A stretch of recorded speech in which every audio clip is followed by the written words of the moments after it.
Welcome to Telangana champions academy. చాలామంది message చేస్తున్నారు నాకు వాట్సాప్ త్రూ, లైక్ శాలరీ ఎంత ఉంటుంది, డిసిసిబిస్లో లీవ్స్ ఎన్ని ఉంటాయి, జాబ్ ప్రొఫైల్ ఎట్లా ఉంటుంది, హాలిడేస్ ప్రమోషన్స్ ఎట్లా ఉంటాయి, లొకేషన్ ఎక్కడ ఉంటుంది, వర్కింగ్ అవర్స్ అన్నిటి గురించి చెప్పమని చెప్పారు. అందరి కోసం ఒక వీడియో చేస్తే అయిపోతుంది కదా అని వీడియో చేస్తున్నాను అండి. అందరికీ రిప్లై ఇవ్వలేకపోతున్నా, అందుకే వీడియో. ఫస్ట్ థింగ్, శాలరీ చూసుకుంటే మీకు బేసిక్ పే ఎంత ఇచ్చారండి? బేసిక్ పే అనేది 24,000 సమ్ చేంజ్ 60 రూపీస్ ఇచ్చారు కదా. దాని తర్వాత 1360 అనేది ఎవ్రీ ఇయర్ ఇంక్రిమెంట్ ఉంటుంది, అంటే ఈ బేసిక్లో కలిపి ఉంటుంది. సో మీకు శాలరీ ఇంత కాదండి. దీనిపైన డిఏ, దీనిపైన హెచ్ఆర్ఏ, దీనిపైన స్పెషల్ అలవెన్సెస్ ఇవన్నీ యాడ్ అయ్యి మీకు కరెక్ట్గా చెప్పాలంటే గ్రాస్ పే అనేది, గ్రాస్ శాలరీ అరౌండ్ 44,000 వస్తుంది. ఓకేనా? Gross salary 44,000. దీంట్లో కటింగ్స్ ఉంటాయి కదా, పిఎఫ్ కటింగ్ కానీ యూనియన్ ఫీజ్ కానీ అవన్నీ కటింగ్స్ ఉంటాయి కదా, అన్ని కటింగ్స్ పోను మీకు నెట్ శాలరీ వచ్చేసి 39,000 నుంచి 40,000 వరకు వస్తుంది. అంటే 39 చేంజ్ నుంచి 40,000. ఇది కూడా ఎందుకు ఇట్లా డిఫరెన్స్ వస్తుందంటే, సిటీలో ఉన్న వాళ్ళకి వేరే సిటీ కంపెన్సేటరీ అలవెన్స్ ఉంటుంది, నార్మల్ విలేజెస్లో ఉంటే ఆ కంపెన్సేటరీ అలవెన్స్ ఉండదు. సో అందుకే విలేజెస్లో వర్క్ చేసే వాళ్ళకి ఇంత, సిటీస్లో వర్క్ చేసే వాళ్ళకి అప్రాక్సిమేట్గా ఇంత వస్తుంది. ఓకేనా? 39 to 40,000 వరకు నెట్ శాలరీ మీ చేతికి వస్తుంది ఎవ్రీ మంత్. ఓకేనా? క్లియర్ కదా? నెక్స్ట్ లీవ్స్ గురించి చూసుకుంటే చాలా టైప్స్ ఆఫ్ లీవ్స్ ఉంటాయండి. ఈ లీవ్స్ గురించి ఈ పర్క్స్ అండ్ బెనిఫిట్స్లో చెప్తాను నేను. ఇక్కడ పర్క్స్ అండ్ బెనిఫిట్స్ ఉన్నాయి కదా, ఈ లీవ్స్ గురించి ఇందులో చెప్తాను. ఓకేనా? జాబ్ ప్రొఫైల్ గురించి చూస్తే this is a clerical based job అండి. This is a clerical job అంటే ఫస్ట్ మీకు బ్రాంచెస్లో ఇస్తారు. పక్కాగా బ్రాంచెస్లో నార్మల్గా మీరు బ్యాంక్ వెళ్ళినప్పుడు చూస్తారు కదా, ఫస్ట్ కస్టమర్తో డీల్ చేసేది ఎవరు? అక్కడ ఉండే క్లర్క్. ఓకేనా? వచ్చి ఆ కౌంటర్లో మీ దగ్గరనే అడుగుతాడు అనమాట. మెంబర్స్ వస్తారు కదా, ఈ కౌంటర్లో ఇక్కడ సిస్టమ్ ఉంటుంది, ఇక్కడ మీరు కూర్చుంటారు.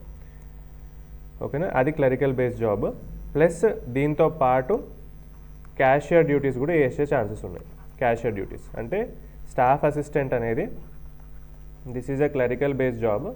క్లరికల్ జాబ్స్ ఉంటాయి, అంటే కౌంటర్ జాబ్ ఉంటుంది, ప్లస్ క్యాషియర్ రోల్ కూడా ఉంటుంది. ఓకేనా? క్యాషియర్ మీరు చూసే ఉంటారు, మీకు చెప్పాల్సిన అవసరం లేదు. Cashier role plus clerical job. Clerical జాబ్లో ఏముంటాయి?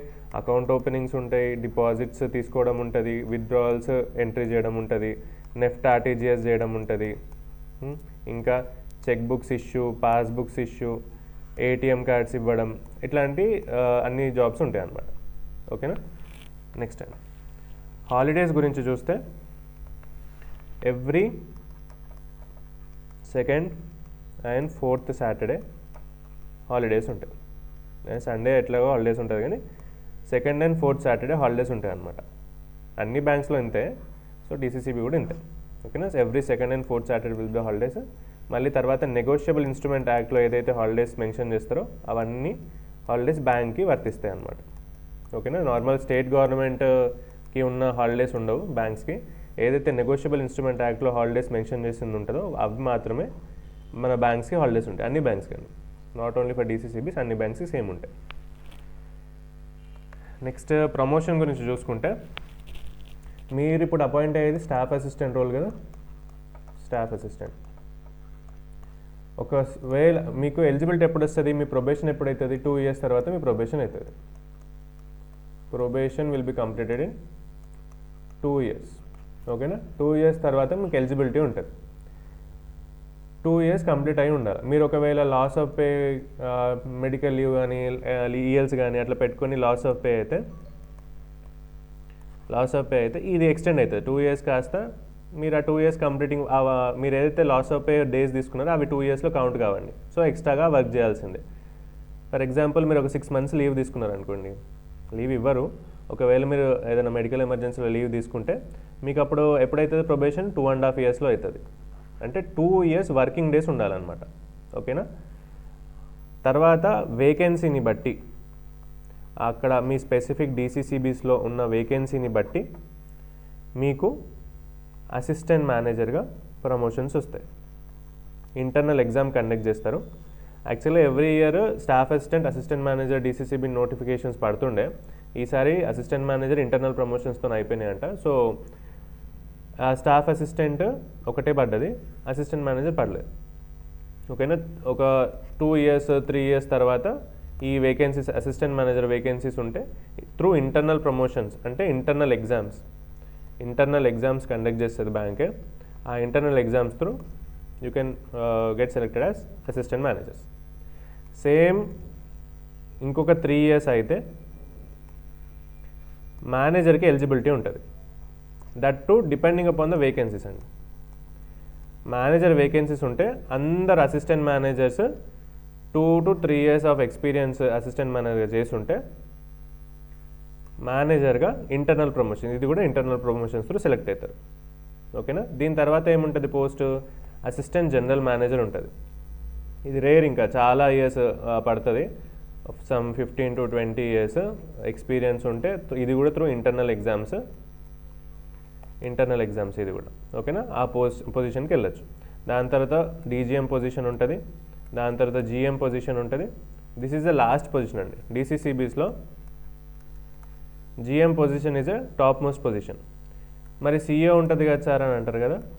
సీఈఓ ఏంటంటే ఏజీఎం నుంచి జీఎం వరకు ఎవరైనా for a period of 3 years సీఈఓగా ఉండొచ్చండి. అంటే వీళ్ళకి ఇంటర్వ్యూస్ ఉంటాయి. This is like A contract in the sense ఎట్లా చెప్పాలా, సీఈఓకి ఇంటర్వ్యూస్ కండక్ట్ చేస్తారండి. అన్ని డీసీసీబీ సీఈఓస్కి ఇంటర్వ్యూ కండక్ట్ చేస్తారు. సో ఎవరైతే ఏజీఎం 10+ years ఆఫ్ ఎక్స్పీరియన్స్ ఉందో, ఏజీఎం అయినా డీజీఎంకి ఆబ్వియస్లీ ఉంటుంది, ఏజీఎం ఉంటాడు కాబట్టి ముందే. సో ఇవి అందరికీ ఎలిజిబిలిటీ ఉంటుంది, ఏజీఎంకి, డీజీఎంకి, GM. Any one of these 3 can become a CEO for 3 years అండి. ఆ 3 years తర్వాత మళ్ళీ will be back to the AGM or DGM or GM post respectively. ఓకేనా, తర్వాత మళ్ళీ ఇంటర్వ్యూస్ ఉంటాయి. మళ్ళీ వాళ్ళ టాలెంట్ని బట్టి, వాళ్ళ ఇంటర్వ్యూలో వచ్చిన మార్క్స్ని బట్టి మళ్ళీ they be get selected as CEOs. But the top most position is GM and general manager. ఓకేనా, నెక్స్ట్ ప్రమోషన్స్ గురించి అయిపోయింది కదా. పర్క్స్ అండ్ బెనిఫిట్స్ చూద్దాం. ఏమేమి పర్క్స్ అండ్ బెనిఫిట్స్ ఉంటాయి ఆ డీసీసీబీస్లో అంటే, మెడికల్ ఇన్సూరెన్స్ అండి. 5 lakhs మెడికల్ ఇన్సూరెన్స్ ఉంటుంది. 5 lakhs వరకు మీరు పర్ ఇయర్ క్లెయిమ్ చేసుకోవచ్చు. ఓకేనా, ఏదైనా మెడికల్ ఎమర్జెన్సీ ఉన్నప్పుడు. మెడికల్ రియంబర్స్మెంట్ అనేది ఫర్ ఎగ్జాంపుల్ ఏదైనా నిమ్స్ రేట్లో అండి, నిమ్స్ మన హైదరాబాద్లో ఉంది కదా, దాని రేట్లో మీరు ఏమన్నా తీసుకుంటే, మెడికల్ ట్రీట్మెంట్స్ ఏమైనా తీసుకుంటే ఆ రేట్లో మెడికల్ రియంబర్స్మెంట్ కూడా ప్రొవైడ్ చేస్తుంది. బ్యాంక్ ప్రొవైడ్ చేయదు, bank affiliated insurance company provide చేస్తుంది. ఒక్కొక్క డీసీసీబీలో ఒక్కొక్క ఇన్సూరెన్స్ కంపెనీ ఉండొచ్చు, చాలా ఉంటాయి కదా, ఆదిత్య బిర్లా అని వేరే ఉంటాయి కదా. సో అట్లా ఎర్న్ లీవ్స్ వచ్చేసి ఎవ్రీ ఇయర్ 30 leaves వస్తాయండి ఎర్న్ లీవ్స్. దీంట్లో మనకు 15 ఎన్కాష్ చేసుకోవచ్చు, ఇంకో 15 క్యారీ ఫార్వర్డ్ అవుతాయి నెక్స్ట్ ఇయర్కి. ఓకేనా, ఎవ్రీ ఇయర్ 30 వస్తే 15 ఎన్కాష్ చేసుకోవచ్చు 15 days, ఇంకా మిగతాయి క్యారీ ఫార్వర్డ్ అవుతాయి. మెడికల్ లీవ్స్ వచ్చేసి 30 days వస్తాయి ఎవ్రీ ఇయర్. ఇవన్నీ మీ డేట్ ఆఫ్ జాయినింగ్ అండి. మీరు ఒకవేళ జూన్లో జాయిన్ అయ్యారు అనుకోండి, జూన్కే వస్తాయి ఈఎల్స్ అయినా మెడికల్ లీవ్స్ అయినా. ఒకవేళ మీరు జాన్లో జాయిన్ అయ్యారు అనుకోండి, జనవరిలో వస్తాయి అన్నమాట. సో అందరికీ ఒకటేసారి ఉండేది, సెపరేట్ ఉంటుంది. నెక్స్ట్ ఈ క్యాజువల్ లీవ్ గురించి చూసుకుంటే ఎవ్రీ ఇయర్ 15 leaves ఉంటాయి. ఓకేనా, పెటర్నిటీ లీవ్ కూడా 15 leaves ఉంటాయి. మెటర్నిటీ లీవ్ వచ్చేసి 15 days అండి, 15 leaves కాదు, 15 days. పెటర్నిటీ లీవ్స్ వచ్చేసి మీరు ఏదైనా ఫాదర్ అయితే మీకు 15 days in span of 6 months లోపు పెట్టేసేయాలి, తర్వాత అది వ్యాలిడ్ కాదనమాట. మెటర్నిటీ లీవ్ వచ్చేసి 6 months ఉంటుంది. ఫీల్డ్ ట్రావెల్ అలవెన్స్ ఉంది కదా, ఇదేంటంటే నార్మల్గా మనం రికవరీకి అట్లా వెళ్తాం కదా, దానికి ఒక్కొక్క డీసీసీబీ ఒక్కొక్క ఫీల్డ్ ట్రావెల్ అలవెన్స్ సెపరేట్ ఉంటుంది. నార్మల్గా అరౌండ్ 3,000 to 4,000 వరకు ఇస్తారనమాట రికవరీకి కానీ ఏదైనా బ్యాంక్ పనులకు వెళ్తే. దట్ టు 15 days కన్నా ఎక్కువ వెళ్తే ఆ పర్ మంత్ అండి, ఇది ఒక డేకి కాదు, పర్ మంత్ 3,000 to 4,000 ఇస్తారు. సెపరేట్ డీసీసీబీలో ఒక్కొక్కటి ఉంటుంది. నెక్స్ట్ బోనస్ అండి. బోనస్ అంటే ప్రాఫిట్స్ ఎవ్రీ ఇయర్ ఇస్తారండి అన్ని డీసీసీబీస్లో. మ్యాక్సిమం అన్ని డీసీసీలో ఇస్తారు. ఏదైనా డీసీసీబీ ఏదైనా లాస్లో ఉంటే అప్పుడు ఆ డిసిసిబి ఆ పర్టికులర్ ఇయర్కి ఇయర్ అనమాట. నార్మల్ అన్ని డిసిసిబి ప్రాఫిట్లోనే ఉంటాయి. ఇదేంటంటే వచ్చిన ప్రాఫిట్, ఫర్ ఎగ్జాంపుల్ బ్యాంక్కి ఈ ఇయర్ ఒక స్పెసిఫిక్ డిసిసిబికి, ఫర్ ఎగ్జాంపుల్ కరీంనగర్ డిసిబి తీసుకోండి, ఒక 50 crores ప్రాఫిట్ వచ్చింది అనుకోండి, గ్రాస్ ప్రాఫిట్. దాంట్లో అన్ని ట్యాక్సెస్ అన్ని కట్ చేసి అన్ని ఎక్స్పెన్సెస్ చూపించుకొని దాని తర్వాత వాళ్ళకి నెట్ ప్రాఫిట్ 20 crores వచ్చింది అనుకోండి. ఆ 20 crores ప్రతి ఒక్క ఎంప్లాయీ, ఫర్ ఎగ్జాంపుల్ 500 ఎంప్లాయీస్ ఉన్నారనుకోండి, ఆ 500 ఎంప్లాయీస్కి ఈ 20 crores నుంచి 30 days ఇవ్వాలా, 45 days శాలరీ ఇవ్వాలా, 60 days శాలరీ ఇవ్వాలా, 90 days శాలరీ ఇవ్వాలా, 3 months బోనస్ అంటారు. సో అట్లా వాళ్ళు డిసైడ్ చేస్తారు. ఆ బోర్డు ఉంటుంది కదా, బ్యాంక్ బోర్డు డిసైడ్ చేస్తారు, మనకి ఇంత ప్రాఫిట్ వచ్చింది, దీంట్లో మన ఎంప్లాయీస్కి 30 days శాలరీ ఇద్దామా బోనస్ లాగా, 45 days, 60 days, 90 days చేంజ్ అవుతూ ఉంటుంది ఎవ్రీ ఇయర్ వచ్చిన ప్రాఫిట్ని బట్టి. ఓకేనా. నెక్స్ట్ డిఏ ఇంక్రిమెంట్ వచ్చేసి ఎవ్రీ 3 months శాలరీ అనేది డిఏ హైక్ అవుతుంది. Percentage around 1 to 2% DA hike ఉంటుంది ఎవ్రీ 3 monthsకి. సో మీ శాలరీ కూడా లైక్ వైజ్ ఇంక్రీజ్ అవుతుంది. ఇయర్లీ హెల్త్ చెకప్స్ వచ్చేసి 8,000 rupees అప్రాక్స్గా ఉందండి. 8,000 rupees ఇయర్లీ హెల్త్ చెకప్ మీరు తీసుకొని క్లెయిమ్ చేసుకోవచ్చు బ్యాంక్ నుంచి. That to through the insurance company. Bank ఏం ప్రొవైడ్ చేయదు, ఆ బ్యాంక్ అఫిలియేటెడ్ ఇన్సూరెన్స్ కంపెనీ వాళ్ళు ప్రొవైడ్ చేస్తారు. నెక్స్ట్ ట్రావెల్ అలవెన్స్ వచ్చేసి నార్మల్గా ఈ ట్రావెల్ అలవెన్స్ అయినా లీవ్ ట్రావెల్ అలవెన్స్ అయినా ఇస్తారు. ఎట్లా ఇస్తారంటే ఎవ్రీ 3 yearsకి 5,500 kilometers ఆఫ్ ట్రావెల్ చేసుకోవచ్చు అనమాట. ఓకేనా. 5,500 kilometers. ఒకసారి మీరు ఒక ఫస్ట్ ఇయర్ 1,000 kilometers చేసి దాని తర్వాత ఇట్లా మీ ఇష్టం అండి. కానీ 3 yearsలో ఓన్లీ 5,500 kilometers మాత్రమే లిమిట్ ఉంది. ఐదర్ త్రూ ఫ్లైట్, అది that depends upon the position అండి. మేనేజర్కి అయితే ఫ్లైట్, అసిస్టెంట్ మేనేజర్కి అయితే ఐఏసీ టైర్ 2 అట్లా depends upon the DCCB that to. Next festival advance అంటే ఏంటంటే, అడ్వాన్స్ అంటే ఏంది, this is a loan. Advance అంటే వితౌట్ ఇంట్రెస్ట్ అండి, వితౌట్ ఇంట్రెస్ట్ ప్రొవైడ్ చేస్తుంది బ్యాంక్. అన్ని లోన్స్ ఎట్లా ప్రొవైడ్ చేస్తే బ్యాంక్స్ విత్ ఇంట్రెస్ట్ కదా. ఇప్పుడు ఫర్ ఎగ్జాంపుల్ నేను ఒక 1 lakh తీసుకున్నాను అనుకోండి, నా శాలరీని బట్టి ఉంటుంది. 1 lakh నేను తీసుకుంటే ఈ 1 lakh మాత్రమే నేను కట్టాలా, ఇంట్రెస్ట్ ఏముండదు. దాన్ని ఫెస్టివల్ అడ్వాన్స్ అంటారు. ఓకేనా. ఎవ్రీ ఇయర్ ఏదో సంక్రాంతి కన్నా దసరా కన్నా అట్లా రిలీజ్ చేస్తారనమాట. నెక్స్ట్ బ్యాంక్లో, ఇదే బ్యాంక్ కాదండి, ఏ బ్యాంక్ అయినా ఈ 2 ఎగ్జామ్స్ ఉంటాయి, జేఏబి, సిఏబి అని. ఒకవేళ మీరు జేఏబి ఎగ్జామ్ కంప్లీట్ చేస్తే జేఏబిలో 5 papers ఉంటాయి, సిఏబిలో 2 papers, అంటే 2 papers అంటే 2 exams, సిఏబి 1, సిఏబి 2 ఉంటాయి. దీంట్లో 10 exams ఉంటాయి అప్రాక్సిమేట్గా. ఇది కనుక మీరు చేస్తే జేఏబి కంప్లీట్ చేస్తే మీకు 1 ఇంక్రిమెంట్ అండి. ఇప్పుడు నార్మల్ బేసిక్ పే చూసుకుంటే 24,060 ఉంది కదా, ఇయర్లీ హైక్ ఎంత ఉంది, 1,360 rupees ఉంది. మీరు ఒకవేళ జేఏబి కంప్లీట్ చేసుకుంటే ఫస్ట్ ఇయర్లోనే మీకు నెక్స్ట్ ఇయర్ ఏముంటుంది, మీకు 1,360 యాడ్ అవుతుంది, ప్లస్ జేఏబి ఇంకో ఇంక్రిమెంట్ 1,360 యాడ్ అవుతుంది. మీరు అదే ఇయర్లో జేఏబి, సిఏబి 2 కంప్లీట్ చేసుకుంటే మీకు మొత్తం సిఏబికి 2 ఇంక్రిమెంట్స్ అండి, జేఏబికి 1 ఇంక్రిమెంట్, సిఏబికి 2 ఇంక్రిమెంట్స్. అంటే మీరు ఫస్ట్ ఇయర్లో లేకపోతే సెకండ్ ఇయర్లో మీరు ఇది ఎగ్జామ్స్ కంప్లీట్ చేసుకుంటే, రాసేస్తే, పాస్ అయిపోతే మీకు 3 ఇంక్రిమెంట్స్ వస్తాయి. మీకు 24,000 బేసిక్లో నెక్స్ట్ ఇయర్ ఎంత, 1,360 యాడ్ అవుతుంది కదా. మీరు ఒకవేళ ఈ ఎగ్జామ్స్ క్వాలిఫై అయిపోతే మీకు 3 ఇంక్రిమెంట్స్, ఇంకా ఎంత, 1,360, 1,360, 1,360 ఇవన్నీ యాడ్ అవుతాయి అనమాట. అప్పుడు మీ బేసిక్ ఎక్కడికో వెళ్ళిపోతుంది. ఇది ప్రమోషన్స్లో కూడా మీరు ముందుంటారండి. ఈ డిసిసిబి అనే కాదు, ఏ ఎగ్జామ్ అయినా, ఏ బ్యాంక్ ఎగ్జామ్లో అయినా, ఏ బ్యాంక్ జాబ్లో అయినా ఇట్లాంటి ఎగ్జామ్స్ ఉంటాయి, జేఏబి, సిఏబి అని. అది క్వాలిఫై అయితే మీకు శాలరీతో పాటు మీకు ప్రమోషన్ ఛాన్సెస్ కూడా చాలా ఎక్కువ ఉంటాయి. ఓకేనా. ఓన్లీ బ్యాంక్నే కెరీర్గా చూసుకునే వాళ్ళు మీరు అది చేసుకోవచ్చు అండి. షిఫ్ట్ డ్యూటీ అలవెన్స్ కొన్ని సెక్షన్స్ ఎట్లా ఉంటాయంటే, నైట్ షిఫ్ట్స్ ఉంటాయి, దానికి వాళ్ళకి షిఫ్ట్ డ్యూటీ అలవెన్స్ కూడా ప్రొవైడ్ చేస్తారు బ్యాంక్. అయిపోయిందిగా, అదర్ పర్సన్ బెనిఫిట్స్ అయిపోయినాయి. నెక్స్ట్ చూద్దాం ట్రాన్స్ఫర్స్ ఎట్లా ఉంటాయి. ట్రాన్స్ఫర్స్ మోస్ట్లీ అంటే కరెక్ట్గా చెప్పాలంటే ఎవ్రీ 3 yearsకి ఉండాలండి. ఎవ్రీ 3 yearsకి ఒక ఆర్డర్ ఇస్తే, ఒక బ్రాంచ్కి ట్రాన్స్ఫర్ ఇస్తే ఎవ్రీ 3 years, అంటే 3 years తర్వాతనే వాళ్ళు మళ్ళీ ఇంకో బ్రాంచ్కి ట్రాన్స్ఫర్ కావాలి. కానీ ఒకవేళ ఏదైనా బ్రాంచ్కి స్టాఫ్ సడన్గా ఏదైనా లీవ్ పెట్టేస్తే పక్కనున్న బ్రాంచ్ నుంచి డెప్యుటేషన్ కూడా వేసే ఛాన్సెస్ ఉంటాయి. ఫర్ ఎగ్జాంపుల్ ఒక 1 monthకో 2 monthskో అట్లా డెప్యుటేషన్ వేసి అక్కడే ఉంచే ఛాన్సెస్ కూడా ఉంటాయి. ఓకేనా.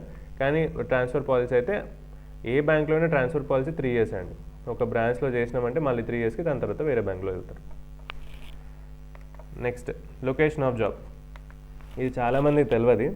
For example Khammam DCCB apply చేశారు అనుకోండి, అందరు నార్మల్ ఎట్లా అప్లై చేస్తారు, ఈసారి అన్ని డిస్ట్రిక్ట్స్ వాళ్ళు ఖమ్మంకి అప్లై చేశారు. హైదరాబాద్ వాళ్ళు చేశారు, కరీంనగర్ వాళ్ళు చేశారు, వరంగల్ వాళ్ళు అందరూ ఖమ్మంకి అప్లై చేశారు. ఎందుకు? 99 పోస్టులు ఉన్నాయి కాబట్టి అక్కడ. ఇదేంటంటే మీరు నార్మల్గా ఖమ్మం అనే అప్లై చేస్తారు కదా, ఖమ్మం సిటీలోనే ఉంటుందని అప్లై చేస్తారు. కానీ మీకు జాబ్ వస్తే ఖమ్మంకి ఒక 100 కిలోమీటర్స్ రేడియస్ ఉందనుకోండి, ఖమ్మం, భద్రాద్రి, కొత్తగూడెం 2 కదా ఎస్12 డిస్టిక్. సో ఇంత రేంజ్లో మీకు ఎక్కడికైనా ఇవ్వచ్చు. ఇటు 100 కిలోమీటర్స్ ఉండొచ్చు, ఇటు 100 కిలోమీటర్స్, ఇటు 100, ఇటు 100, ఇటు 100, ఎటన్నా 100 కిలోమీటర్స్ దూరంలో. అంటే ఎస్12 ఖమ్మం, భద్రాద్రి, కొత్తగూడెం ఎక్కడ దాకా అయితే దాని లాస్ట్ విలేజ్ ఉందో అక్కడ దాకా ఎక్కడైనా మీ పోస్టింగ్ ఇవ్వచ్చు. ఓకేనా? లైక్ వైజ్ సేమ్ నిజామాబాద్ అయినా, నిజామాబాద్ నోటిఫికేషన్ పర్లేదు కదా, కరీంనగర్ అయినా, హైదరాబాద్ అప్లై చేసిన హైదరాబాదే ఉంటుందని అనుకోకండి. హైదరాబాద్లో ఎస్12 డిస్టిక్ ఏమొస్తుంది, వికారాబాద్ వస్తుంది, మేడ్చల్ మల్కాజ్గిరి వస్తుంది, రంగారెడ్డి వస్తుంది. ఇది ఎక్కడ దాకా ఉన్నాయి?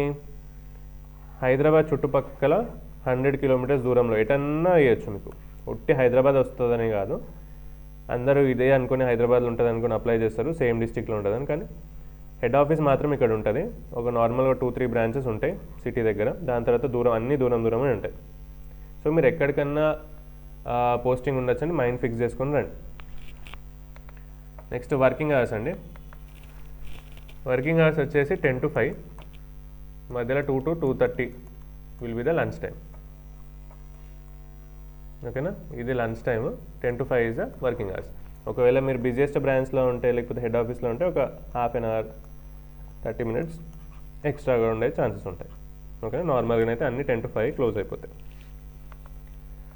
ఇది చాలా బెస్ట్ జాబ్ అండి as compare to all the bank jobs. This is the best job DCCB. అంటే మీరు బ్యాంక్లోనే మంచి పీస్ఫుల్ లైఫ్ ఉండాలనుకుంటే, బ్యాంక్ కెరీర్గా చూసుకోవాలనుకుంటే ఈ బ్యాంక్లో ఉండిపోతే చాలా బెటర్ అండి. లేడీస్కి అయితే చాలా బెటర్ ఆప్షన్ ఇది, ఎందుకంటే శాలరీ కూడా బాగానే ఉంది, ప్లస్ వాళ్ళకి రూరల్ కూడా ఎక్కువ అయ్యారు. సో సిటీస్లోనే ఉంటుంది, దగ్గరనే వేస్తారు వాళ్ళకి కన్సిడరేషన్ తీసుకొని. So DCCBs as compare to all the other bank exams చాలా బెస్ట్ అండి. ఓకేనా? ఎగ్జామ్ 2 షిఫ్ట్స్లో అయింది, మనకు తెలుసు అందరికీ.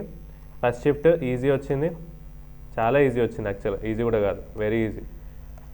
సెకండ్ షిఫ్ట్ వచ్చేసి ఏమి ఇచ్చినా కూడా తెలియదు, కొంచెం మీడియం టు హార్డ్ వచ్చింది.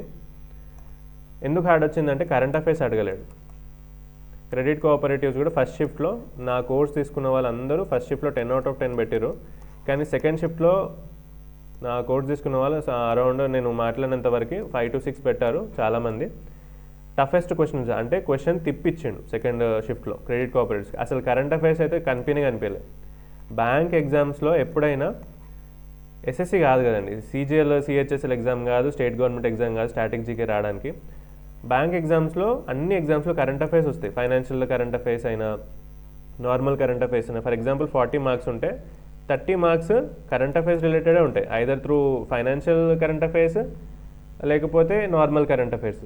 కానీ ఫర్ ద ఫస్ట్ టైం ఈ డీసీసీబీ ఎగ్జామ్లో స్టాటిక్ జీకే వచ్చినాయండి. స్టాటిక్ జీకే అంటే నార్మల్గా మన జియోగ్రఫీ, పాలిటీ, హిస్టరీ అవి ఉంటాయి కదా, అవి వచ్చినాయి. చాలామంది బ్యాంకింగ్ ఆస్పిరెంట్స్ ఇక్కడే కొంచెం వాళ్ళు లూజ్ అయ్యారు మార్క్స్. ఎందుకు వచ్చింది అంటే ప్యాక్స్ ఎంప్లాయీస్ కూడా దీంట్లో ఎగ్జామ్ రాశారు కాబట్టి వాళ్ళని కూడా కన్సిడరేషన్లోకి తీసుకొని ఈ ఎగ్జామ్ అనేది వెరీ ఈజీగా కండక్ట్ చేయమని ఐబీపీఎస్కి ఇన్ఫార్మ్ చేస్తే వాళ్ళు ఇంకా వెరీ ఈజీ ఎగ్జామ్ అంటే ఎంటీఎస్ లెవెల్ ఎగ్జామ్ వాళ్ళు కండక్ట్ చేశారు. ఓకేనా? కట్ ఆఫ్ గురించి అందరు అడుగుతున్నారు. కట్ ఆఫ్ గురించి యాక్చువల్గా కట్ ఆఫ్స్ అనేది డిస్ప్లే చేయరు, మీకు చాలాసార్లు చెప్పిన కట్ ఆఫ్స్ అనేది బ్యాంక్ డిస్ప్లే చేయదు. మీ రిజల్ట్స్ వచ్చినాక డైరెక్ట్ ఐబీపీఎస్ నుంచి మీకు మెయిల్స్ వస్తాయి సెలెక్టెడ్ క్యాండిడేట్స్కి ఫస్ట్ మెయిల్స్ వస్తాయి. ఆ మెయిల్స్ వచ్చినాక ఐబీపీఎస్ ఏం చేస్తుంది, కన్సర్న్డ్ టీజీ క్యాబ్ అయినా మీ కన్సర్న్ డీసీసీబీస్కి అయినా ఆ లిస్ట్ పంపిస్తుంది. ఆ లిస్ట్ డిస్ప్లే చేస్తారు విత్ నేమ్స్. ఓకేనా?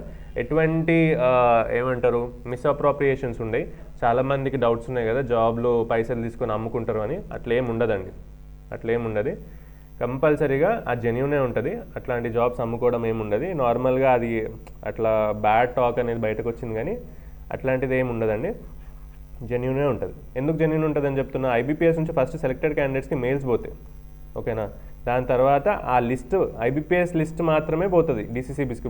వీళ్ళు ఇచ్చిన లిస్టే వీళ్ళు పబ్లిష్ చేస్తారు వెబ్సైట్స్లో, వీళ్ళు సపరేట్గా ఏం క్రియేట్ చేయరు, ఓకేనా. ఎటువంటి భయం పెట్టుకోకండి. ఒకవేళ మీరు మంచిగా రాసి ఉంటే వెల్ అండ్ గుడ్, చాలా మంచి కెరీర్ ఉంటుంది డీసీసీబీస్లో, పీస్ఫుల్ లైఫ్ ఉంటుందండి, చాలా పీస్ఫుల్ లైఫ్ ఉంటుంది. ఒకవేళ మీరు బ్యాంకే అనుకుంటే, మీ కెరీర్ని బ్యాంక్లోనే చూసుకోవాలనుకుంటే this is the best job with peaceful life, with good pay కూడా బాగానే ఉంది కదా, స్టార్టింగే 40,000, ఓకేనా. వేరే స్టేట్ గవర్నమెంట్లో కూడా ఇంత రాదు.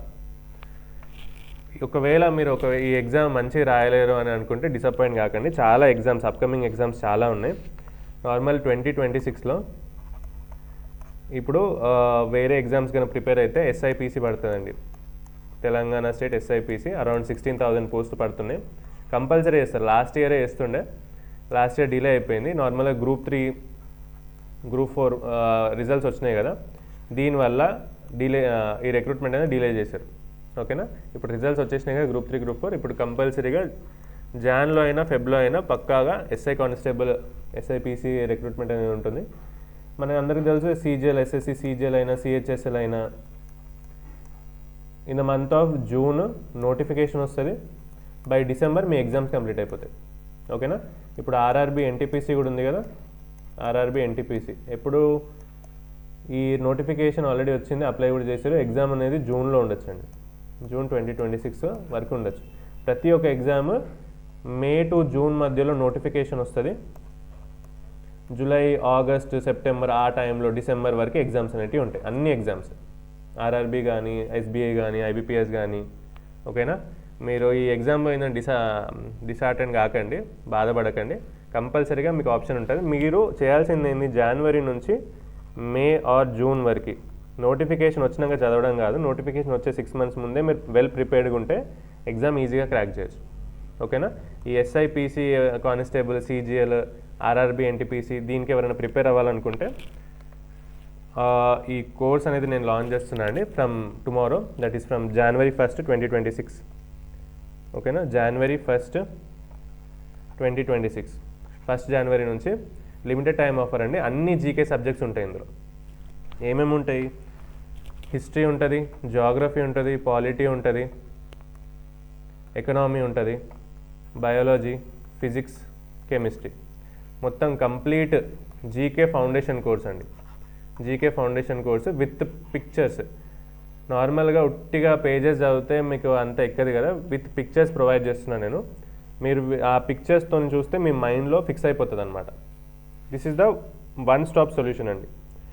దేనికి టార్గెట్ ఇది, SSC CGL CHSL MTS CPO అన్ని ఎగ్జామ్స్కి, సెలక్షన్ పోస్ట్ ఆర్ఆర్బీ ఎన్టీపీసీకి, ఇప్పుడు పడే ఎస్ఐ కానిస్టేబుల్కి, ఇంకా ఆల్ అదర్ కాంపిటేటివ్ ఎగ్జామ్స్కి అన్నిటికీ యూస్ఫుల్ అండి. ఈ ఒక్క కోర్స్ తీసుకుంటే మీకు ఏ ఎగ్జామ్ అయినా, బ్యాంక్ ఎగ్జామ్స్లో ఉండదు కానీ వేరే ఏ ఎగ్జామ్స్లో అయినా కంపల్సరీగా మీరు మ్యాక్సిమం స్కోర్ చేసే ఆప్షన్ ఉంది. ఎక్కడి నుంచి తీసుకోవాలంటే 1st January 2026 నుంచి మన యాప్లో Telangana champions academy app with this logo ఉంటుంది, ఈ లోగోతోని మీరు చూసి డౌన్లోడ్ చేసుకోండి. 1st January నుంచి అవైలబుల్ ఉంటుంది. వెబ్సైట్లో iOS యూజర్స్ అయితే వెబ్సైట్లో చూసుకోవచ్చు, తెలంగాణ ఛాంపియన్స్ అకాడమీ.com వెబ్సైట్ ఉంది, దీంట్లో కోర్స్ అవైలబుల్ ఉంటుంది జస్ట్ ఫర్ 799 అండి. మా ఎయిమ్ ఏంటంటే to make the education affordable. ఇదే కోర్సు నార్మల్గా వేరే దగ్గర తీసుకుంటే మీకు 15,000 14,000, నేను చదివినప్పుడు కూడా 14,000 13,000 12,000 అట్లా ఉండే. To make the education affordable we're providing it just for 799 అండి, ఓకేనా. 799కి కంప్లీట్ మీరు ఇంకా ఎక్కడ చదవాల్సిన అవసరం లేదు. అన్ని కంప్లీట్ ఎన్సీఆర్టీస్ అయినా వేరే స్టాండర్డ్ బుక్స్ అన్నీ కంపైల్ చేసి కవర్ చేసి విత్ పిక్చర్స్ ప్రొవైడ్ చేస్తున్నాను. ఇంకెక్కడ చదవాల్సిన అవసరం లేదు, చూడాల్సిన అవసరం లేదు. ఇది ఒకటి ఫాలో అయితే ఏ ఎగ్జామ్ అయినా ఈజీగా క్రాక్ చేయొచ్చు, ఓకేనా. ఇంకేమైనా డౌట్స్ ఉంటే కమెంట్ సెక్షన్లో మెన్షన్ చేయండి, దానిపైన కూడా వీడియో తీస్తాను నేను. ఇక్కడికి ఏం చేద్దామండి. Thank you.